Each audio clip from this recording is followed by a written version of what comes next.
Yep, that's me. You're probably wondering how I ended up in this situation.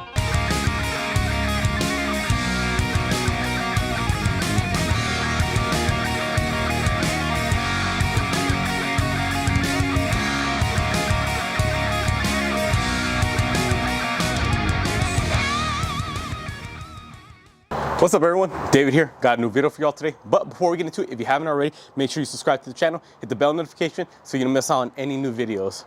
Remember, new videos every week. So for today's topic, we're gonna be talking about deadlifts. As you can see, I already got the bar loaded up.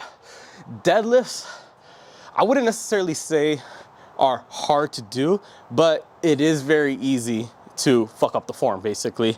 So realistically, whenever you're deadlifting, you always want to start from the floor and make your way up. So step number one is just finding that proper stance. Big thing that I always see is everyone would deadlift using their squat stance. So typically in your squat, you're a little bit wider, toes pointed out. The only difference they do when it comes to deadlift is all they do is turn the toes in. So this is a relatively wide stance for a deadlift. The way I like to think about it is if you're ever doing a squat stance, your feet are shoulder width apart with the toes pointed out. Any type of hinging motion, so like a deadlift and RDL, good morning, things like that, your feet are hip width apart with the toes pointed a little bit more forward. They don't necessarily have to be all the way pointing forward, just more compared to the squat stance. So remember, hinging, hip width apart. Squatting, shoulder width apart. Remember, hips, shoulders. Shoulders are wider, hips are a little bit more narrow.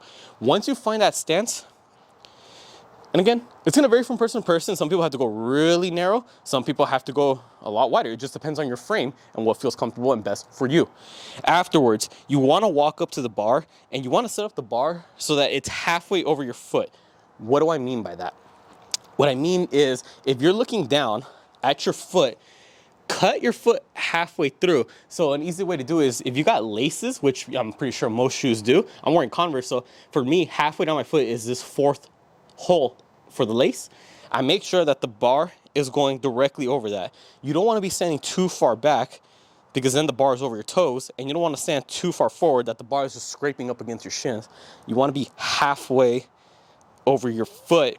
From right there, again, get into that stance we said, hip width, a little bit more narrow, a little bit further, just depends on what works for you. Hold this position with your feet.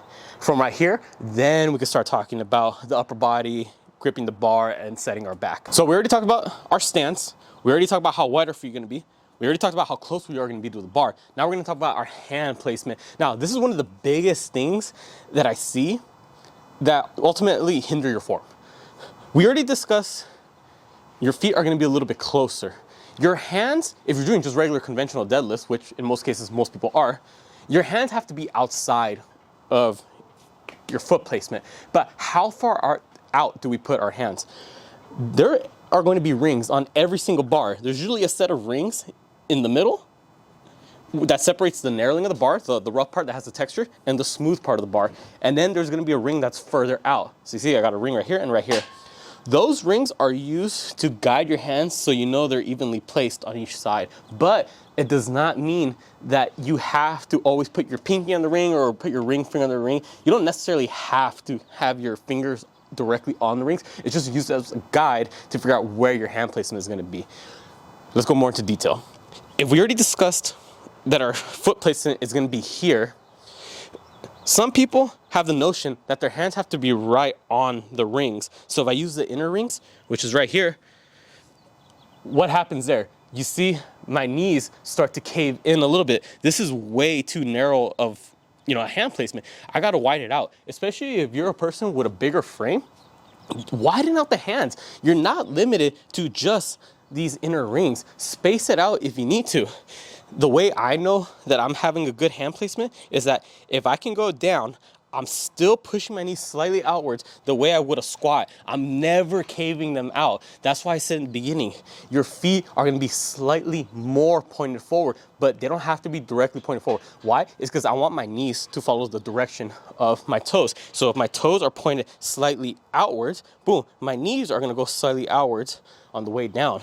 From right here, look at where my hands would be. If I try to narrow them out so that they lie on the rings, That's too close. Space them out. And I'm not going too far to the point where my pinkies are on the outer rings. So what I like to do is thumbs are on the rings, separate yourself, and then close your hand, and boom. That gives me really good alignment on my deadlift. So you see, my knees are not caving in, my hands are not too far out, and they're not too close to the point where, you know, I'm compromising my leg position. So we got our foot placement, we got our hand position, everything's lined up. What do we do with our back? Well, first things first, you wanna make sure your back is straight and that you don't end up looking like a dog taking a shit or like a high school boy cracked up on C4 pre-workout deadlifting. You wanna avoid that. So here's what we do. You grip the bar, hips down, shoulders back. And a big cue that I like to use is pack your lats. What do I mean by that? When you're grabbing the bar, you wanna create tension in those lats. Remember, the lats are those big wings that make you look wide. What I mean by this is you wanna bring those shoulders down and shorten those lats. Easy way to think of this is you're grabbing the bar, shrug your shoulders all the way up.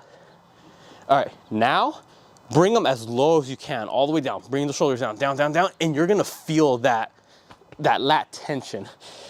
I don't know an easier cue of how to explain it. That's honestly, that's what I call it, is just packing your lats. But again, this is what it should look like. You're here, hips low, shoulders back. Shrug your shoulders up from right here. Bring your shoulders down as much as you can, and you're gonna feel that tension in your lat, and boom, that's just gonna make your body tight throughout from the foot all the way to your shoulders, and that's what you want. You wanna stay tense so you can just, boom, come up. Legs, check. Hand placement, check. Back positioning, check. Now, what is the last thing you do before the bar ultimately comes off the ground? And by bar, I mean specifically the weight plates that are on the ground. It has to do with the bar. It's called pulling the slack out of the bar. How many times have you seen someone, when they deadlift, they get in position and then the first thing they do is you just see them try to rip the bar, boom, off the ground. You don't want to do this. You want to pull the slack out of it. What is pulling the slack? Well, it goes hand in hand with packing your lats. Like I said, you want to bring those shoulders down, create that lat tension, and boom, I can't tell if you can notice this, but look at the bar. There's that slight little pull, and you can hear it. It's a clicking noise. Boom, right there. I'm creating that tension. It's like that pre-pull. You want to pull it up a little. Hopefully you can hear that. That sound ensures that you're pulling the slack out of the bar. So there should be a little bit of a bar bend ultimately before the weights come off the ground. You want to get every last bit of tension out there before the weights come off the ground.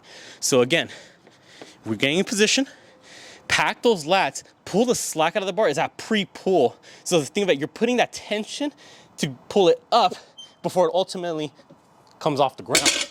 Now let's put it all together. Bar's on the ground. You get underneath the bar.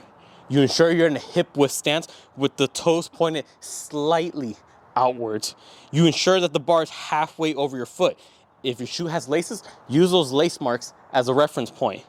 Go down, grab the bar, make sure that your hand placement is outside of your knees, and make sure it's wide enough to the point where it doesn't cause your knees to cave in. Once you find that hand placement, go ahead, sink those hips down, pinch those shoulder blades back, pack your lats. Easy way to remember how to pack your lats is shrug your shoulder all the way up. Now try to bring your shoulders all the way down. That straightens out your back. From there, do that little bit of a pre-pull. You know you're doing it right if you hear the clicking on the bar. Create that tension, pulling the slack out of the bar. And then from right here, dig your feet into the ground, bring that bar up, stand up straight. Once you're standing up straight to go down, just think about what you just did and just put it in reverse. Bring those hips back, bend the knees simultaneously while you're pushing those hips back, and then boom, you're back to your starting position. And then start the process all over again. Again, deadlifts is one of those exercises, not necessarily the hardest ones to do technique-wise, but when it does come to the technique, there's a lot of things that could go wrong if you're not being conscious of it. Hopefully this helps out. If there's any other cues that have helped you perfect your deadlift form, especially the ones like pack the lats. That's what works for me. If you got a better cue for that, if you got a better explanation, please comment down below. I'm pretty sure many people would have questions or want to know more about the different things to help build up their deadlift in terms of just strength and technique. Comment down below if you want to see more videos like this, but with other common exercises that most people might get wrong. Make sure you also comment down below any other video suggestions you'd like to see me do. It could be about fitness, diet, motivation, mindset, whatever it is. I'll be more than happy to help out. Make sure you subscribe to not just my channel, but my girlfriend's channel, our couple's channel, so you don't miss out on any new videos. Remember, we got new videos every week across the board for all 3 channels. And if for Instagram, TikTok, same thing. Make sure you follow me on my accounts, girlfriend accounts, couples. I put all the links down in the description below. With that being said, I'll catch y'all next time.